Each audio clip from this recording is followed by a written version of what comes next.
nagsiring si Jesus sa iyang mga tipunan, magtutuman ang akong mensahe, ang isang inuman kahimugma ang akon.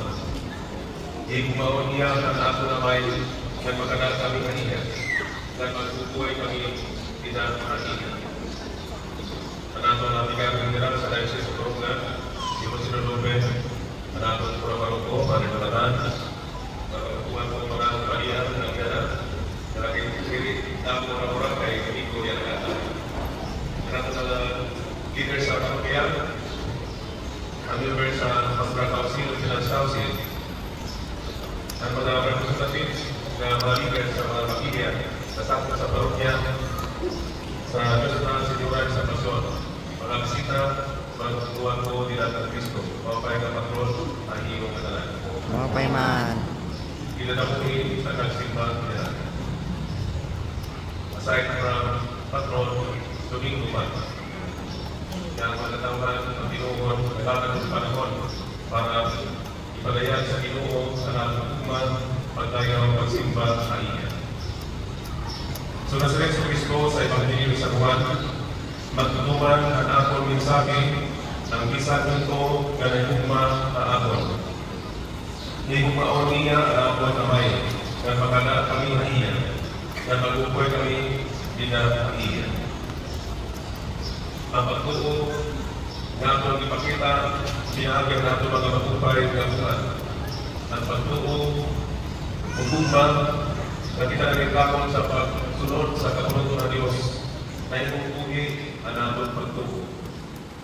Tungkol kay puhi ang atong pagtuo, kaya natong makita ang Diyos nga upod naton pinagi ang mata ang atong pagtuo.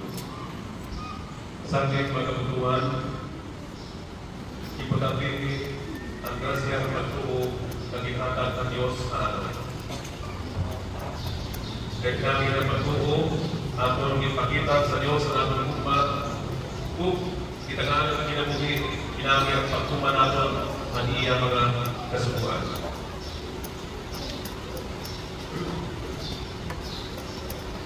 Tanda mo ay anak pagtuo, dili magmuli ang pagsunod ang sugo ng aton Ginoo. Ang tao na may anak pagtuo, dili magmuli ang pagsunod sa larangan ng Diyos ang aton kinabuhi. Ang anak ng aton ni Susgaranan, maray natin ni si Maria. Ang Nuestra Señora sa Pasyon. Siya ang anak ng aton ni Susgaranan. Sa panahon na napakita sa kanya ang anghel na si Gabriel, nagsumata iya, nagunahan ka Maria, sa tanang ka mga kapainan. Magpuro ka, pinagyan ng umang Espiritu Santo, mga nagpapadalangin. At tawagon siya na Emmanuel, na Koresinon ang Diyos na ating upod na aton. Kabisan din may tinihan ni Maria, ang isumat ang anghel na iya. Ikarawat niya, ang insiring ang anghel na iya. Anong bato ni Maria, ang puso-tuon sa Ginoo, matuman din ang akon ang imong ginpamuno. Kaya si Maria may anak malingkod ng pagtuo sa Diyos. May hukman siya ang Ginoo, sandin diri magpuli iya ang pagtuman at kaburuton ng Diyos. Kanaman aton ng simbayan diri taga-linis. Sino ba ang diri taga-buwa-buwa? O diri taga-salsa ito? Pataas sa kamay, kaya na mo putos puninan.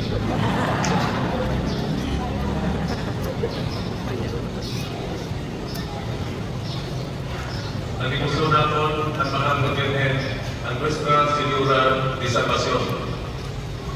Ang magkarap natin, kinarusan ang kalutangan, kaya magkamayanan kita, marikon na pagtuo sa Ginoo. Magkarap natin, bilang isuok na upay ang atong Ginoo sa Kristo. Kaya magkurik na aton ang pagpakita ng alugugma na iya. Sugapan, diri magkurik na aton ang pagsunod ang iya kaburukon, ang pagtuman ang iya mga kasubuan. Amoy ibang ituwag ang taupay na bunga, ang atong ibusyon ni Natang Maria, ang Nuestra Señora de Salvación. Saglit, atong papailarong ini nga ibusyon.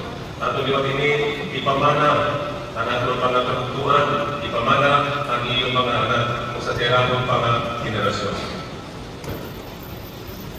Kaya si Maria, tumusa na iloy, dili mo pinaniya pababayan.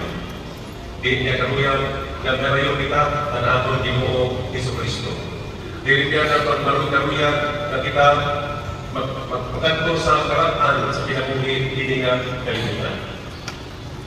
Kaya siya usaman kairoy. Kinaiya ini ano sa ganangay. Na nagtibando, nagataman, nagugma, naginano, mag-iya pangalan. Kung amoy ni si Maria. Si Maria, diri amo ang katalwasan. Ang katalwasan, waray ka kundi si Kristo, kinarap ni Maria. Kinahangyan kaya sila kukunan. Kinagi si Kristo, ano sa Panginano ng pagkataman, ano sa nanay.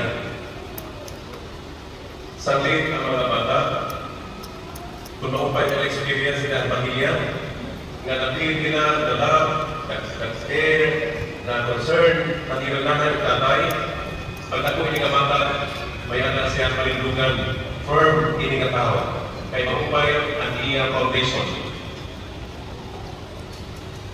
Napili niya ang tunay na pagmamahal sa kanyang mga magulang. Ang bata namin pipili niya kumas kay tatay at nanay. Problematic ini na bata. Isa na niya pagkakot, may siyang problematic. Kaya man niya mapili ang tunay na pag-ibig sa pamilya. Walay mahukay na foundation. Kung kamay niya mga tao na isang mamahalin mo na, pili nila, hindi sila minamahal. Nag-isang sa pagkaupay ng iyong pag-ataman na ina, ang pili nila, hindi mo lang nagmamahal sa kanila. Kahiro, ingat man sila matawag. Pero, nagpapansin. Pag hindi pinapansin, ng loob. Ano ito? Umalis. Sa wala ito, no? Hindi mo na kaya sa'yo pag umalis na yung marang kasama na diyan namin. Unang nagpansin. Kaya kung nag-asawa mo, unang nagpansin, problematic hindi na-asawa. Tama ni Rin. Kaya hindi ko pa yung protection, tinaniyang pamilya. So, amin yung misyon na natin tatay. Kaya pagkatamaan, pagpipanglo, may ugma, manira mga anak. Basi asin ang mga anak, pag nag-uira, kaya magkumpay ng mga tao, magkumpay ng mga leaders. Kaya magkumpay ang hirang foundation. Mayroon silang gitawag na tamang pagpapahalaga sa kanyang sarili. Kaya piling na pilira ang ugma, ikat ang hirang kasatak sa mga pamilya. So mga pagtuwa, pasalamat kita ang Ginoo, kung may anak kita maligong na pagtuo. Kung tuloy ng pagtuo, di natin magpuri, ipakita ang hugmang nato sa Ginoo, pagsunod ang iya kabuluton. Kung pagkakaw pinagpuri natin pagtuo, pinagin natin mga magupay, nga mga buhay. At sa karoon si Maria, inawaray pagpumili, pagkarawan ng misyon na nilhatag ng Diyos Maria. Sa among mga kaagi, italiwag, nagmalipayon sa pag-impol, anatong nagparingon sa mga programa ng activities anatong parokya, anatong simbahan, especially sa buhat ng pagpasakyaw at mga pailan ng suman. Kaya amin ini ang misyon na kinatag ang amon ng simbahan. Padayon ang umat ni Kristo, nagpapasangyaw at mawagpay na sumat, upod natin si Maria, ang Nuestra Señora de Salvación.